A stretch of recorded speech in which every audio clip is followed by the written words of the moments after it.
Gentili telespettatori, bentrovati dalla redazione di TPN Veneto. Il sindaco Antonio Bertoncello, sindaco di Portogruaro, ha trasmesso al consigliere anziano e ai capigruppo consigliari in vista della convocazione della prima seduta del Consiglio Comunale del 29 luglio prossimo la bozza di deliberazione relativa agli indirizzi per la nomina, la designazione e la revoca dei rappresentanti del Comune presso enti, aziende e istituzioni con richieste di eventuali proposte o integrazioni.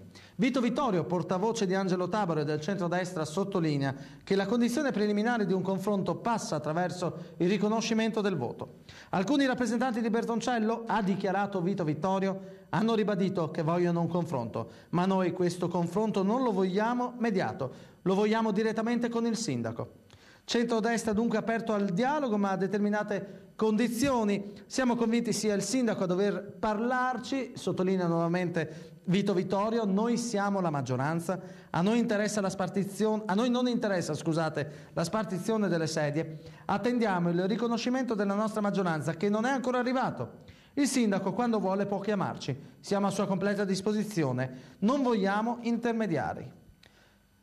Voci di popolo che si riferiscono alla riunione di ieri dicono che Bertoncello ha parlato, però ha parlato anche Luigi Villotta, l'ex vice sindaco, consigliere tra i più votati del centro-sinistra. Insomma, il centrodestra ha fatto capire che vuole parlare direttamente col sindaco e non con i consiglieri.